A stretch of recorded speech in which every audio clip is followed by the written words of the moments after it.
శుక్రవారం జరిగిన అసెంబ్లీ సమావేశంలో ప్రభుత్వ వైపు ఆలేరు ఎమ్మెల్యే బీర్ల ఐలయ్య ప్రతిపక్ష బీఆర్ఎస్ పార్టీ ఎమ్మెల్యేలపై మండిపడ్డారు.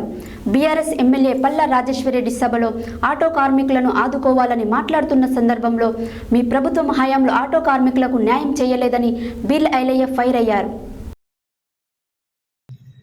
శుక్రవారం జరిగిన అసెంబ్లీ సమావేశంలో ప్రభుత్వ వైప్ ఆలేరు ఎమ్మెల్యే బీర్ల ఐలయ్య ప్రతిపక్ష బీఆర్ఎస్ పార్టీ ఎమ్మెల్యేలపై మండిపడ్డారు. బీఆర్ఎస్ ఎమ్మెల్యే పల్లా రాజేశ్వరరెడ్డి సభలో ఆటో కార్మికులను ఆదుకోవాలని మాట్లాడుతున్న సందర్భంలో మీ ప్రభుత్వం హయాంలో ఆటో కార్మికులకు న్యాయం చేయలేదని బీర్ల ఐలయ్య ఫైర్ అయ్యారు. యాదగిరిగుట్టను 1200 కోట్ల రూపాయలు పెట్టి అభివృద్ధి చేశామని అనటం, భక్తులు ఆటో కార్మికులకు భూములు కోల్పోయిన బాధితుల బాధలు చూస్తేనే అర్థమవుతుందన్నారు. యాదగిరిగుట్ట అభివృద్ధి పేరు మీద 500 మంది కుటుంబాల పొట్టగొట్టారని మండిపడ్డారు.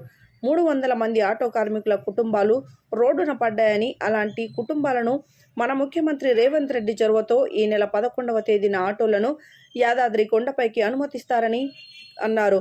గౌరవ మంత్రులు కోమటిరెడ్డి వెంకటరెడ్డి, శ్రీధర్ బాబు చొరవతో ఆటో కార్మికులకు ఉపాధి కలుగుతుందన్నారు. మంత్రి కొండా సురేఖ చొరవతో కొండపైన భక్తుల సౌకర్యార్థం డార్మెంటరీ హాల్ నిర్మాణం అవుతుందన్నారు. యాదగిరిగుట్టను వైడిటిఏ పేరుతో అడ్డాగా చేసుకుని కల్వకుంట్ల కవిత, మంత్రి జగదీష్ రెడ్డిలు 50% నిధులు దోచుకున్నారని ఆరోపించారు. కనీసం యాదాద్రిలో ఆలయ అర్చకులకు కనీస సౌకర్యాలు లేవని, ఇలాంటి పనులు మీ ప్రభుత్వంలో చేశారని మండిపడ్డారు.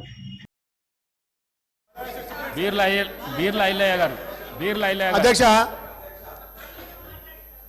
ఒక్క నిమిషం అధ్యక్ష. ఇదే యాదగిరిగుట్ట అభివృద్ధి పేరు మీద 500 మంది పొట్టను కొట్టినటువంటి వీళ్ళు ఇలా మహిళల గురించి కానీ ఆటో కార్మికుల మాట్లాడడం విడ్డూరంగా ఉంది. అభివృద్ధి పేరు మీద 500 మంది అయితే అందులో 15 మంది కుటుంబాలు చనిపోయిన అధ్యక్ష. ఇవాళ 3 సంవత్సరాల నుంచి కనీసం ఉపాధి లేక రోడ్ల మీద అడుగుతుంటారు అధ్యక్ష. అదే గౌరవ మా ఇప్పుడున్నటువంటి మంత్రివర్యులు ప్రతిపక్షంలో ఆటో కార్మికులకు లేవనెత్తితే అప్పుడున్నటువంటి ప్రభుత్వం స్పందించలేదు.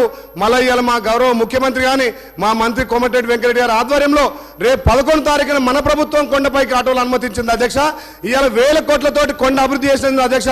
ఇవాళ గౌరవ మంత్రి కొండ సురేఖ గారి చొరవతోటి పైన డార్మెంట్ రాళ్ళు, అదేవిధంగా వచ్చే భక్తులకు ఇలా మన ప్రభుత్వం వసతి కల్పిస్తుంది అధ్యక్ష. మరి ఇన్ని 1000 కోట్ల అభివృద్ధి అని మొత్తం దండుకున్నారు. అక్కడ ఒక వైట్గా పెట్టి వీళ్ళు అడ్డాగా చేసి ఉన్న నిధులను 50% దోచుకున్నారు అధ్యక్ష. యారుటను ఇప్పుడు మన ప్రభుత్వం వచ్చినాకనే మా అక్కగారి ఆధ్వర్యంలో ప్రక్షాళన చేసినాం. ఇలా వచ్చే పంతులు అక్కడ ఉన్నటువంటి పంతులకు కూడా ఏ రకంగా సౌకర్యాలు అధ్యక్ష.